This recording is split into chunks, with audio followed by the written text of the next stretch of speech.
All right, so welcome back to part 2 for chapter 15, section 1, North and Central African Societies. So let's talk about Muslim states. So while stateless societies develop south of the Sahara Desert, Islam is going to wind up playing a vital role in North Africa, particularly the Northwest.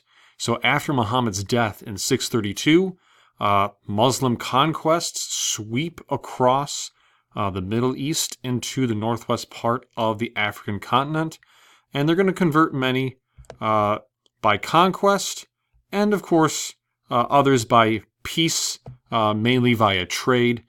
So you'll see this counterposed with like the Franks, with Christianity throughout Western Europe, right? They spread the Christian faith via conquest, and of course by trade as well.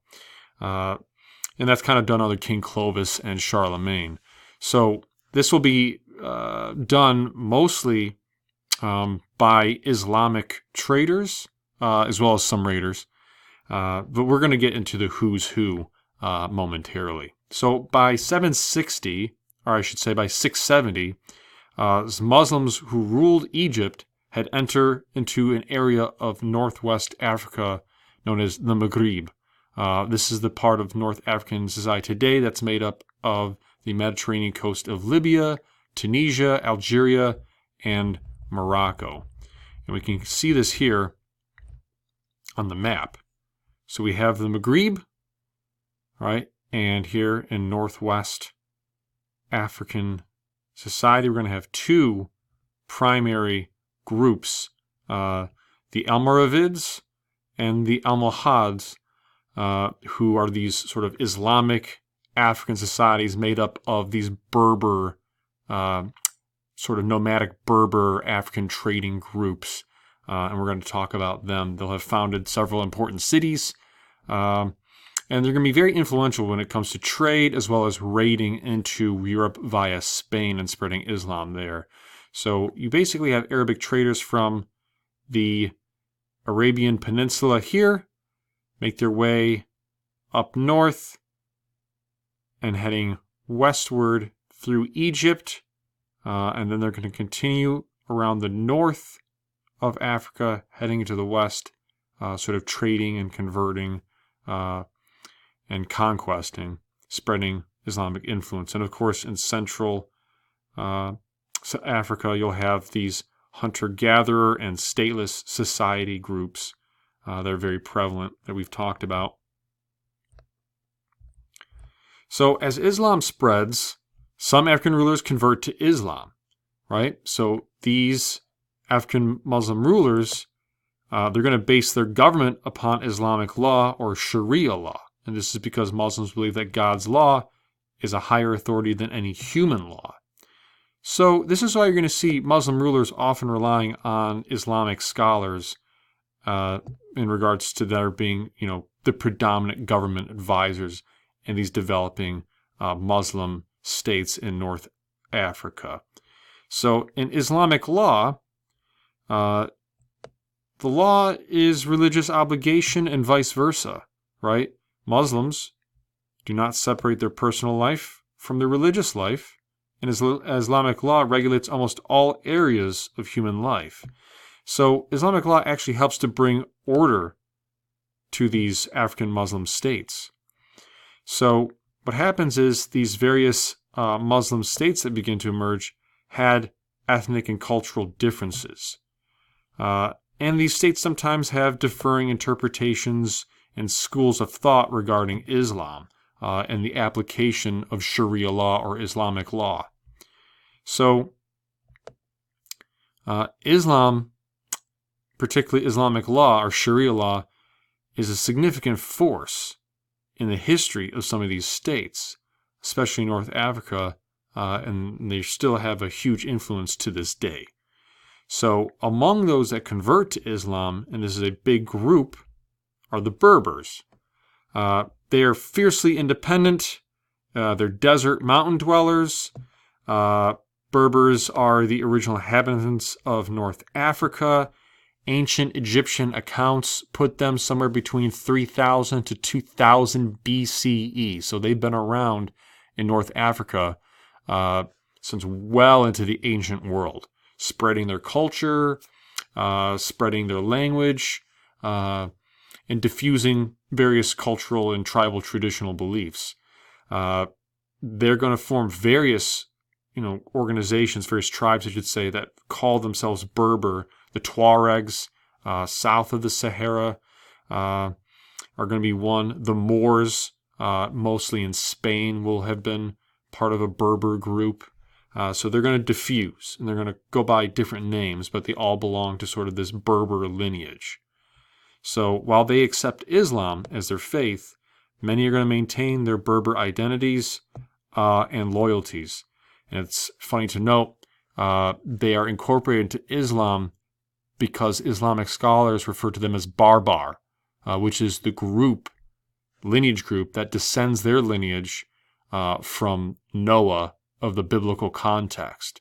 So this is where they're going to make that connection from sort of Berber, religious and tribal beliefs into Islamic beliefs, that we can actually trace our lineage to Noah. Whereas the Greeks refer to the Berbers, like they do to any group that does not speak Greek, as barbarians. So two Berber groups they're going to be worth noting that emerge are the Almoravids and the Almohads. They're both going to found empires that are going to unite the northwest region known as Maghreb under Muslim rule. So let's talk about the Almoravids. They are going to hit the scene. Its members come from the Berber groups living in Western Sahara, in what is today the Mauritania, around the 11th century. And the movement began after devout Berber Muslims made the Hajj, or the pilgrimage, to Mecca. And on their journey home, they convinced a predominant Muslim scholar from Morocco named Abd Allah ibn Yassin to return with them and to teach their people about Islam. So Ibn Yassin's teachings soon attract followers. He's going to found a strict religious brotherhood known as the Almoravids.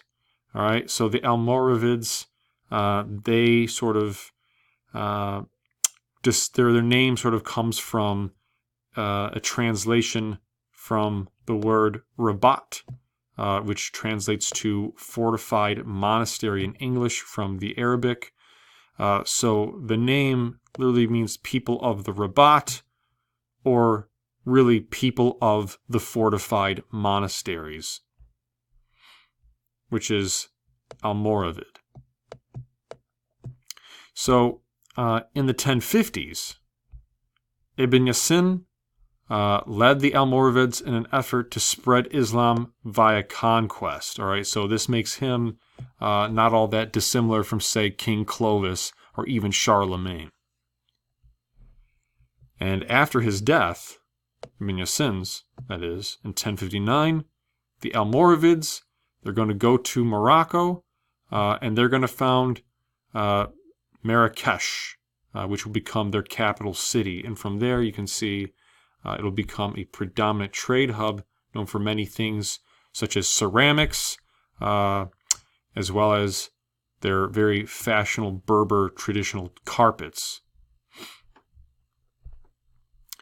So once they found Marrakesh and it becomes their capital, they are going to wind up overrunning the West African Empire of Ghana in 1076, sort of spreading their influence.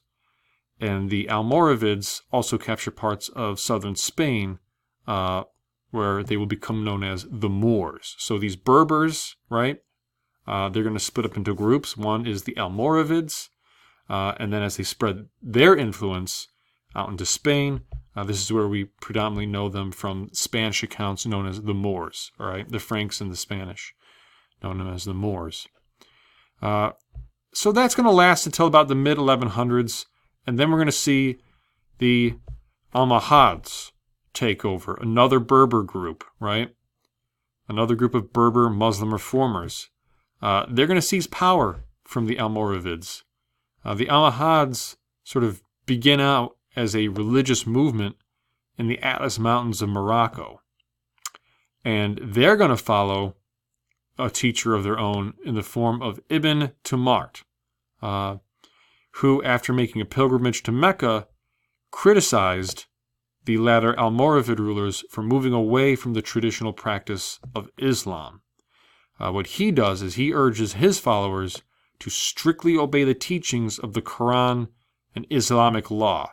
So we're getting a little bit further away from the incorporation of like Berber traditions and cultural practices and more into an Islamic tradition.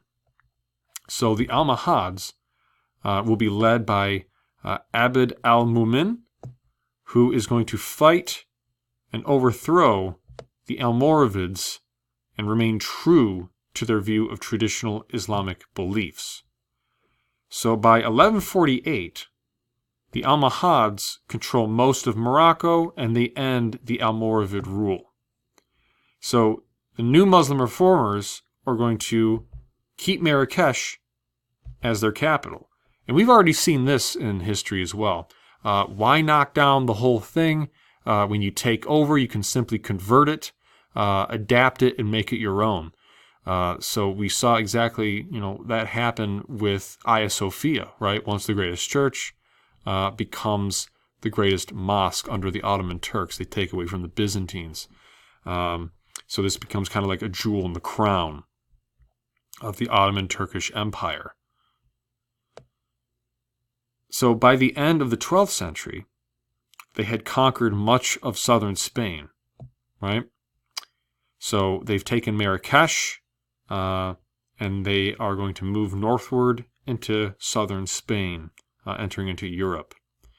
So in Africa, their territory stretches from Marrakesh to Tripoli to Tunis on the Mediterranean.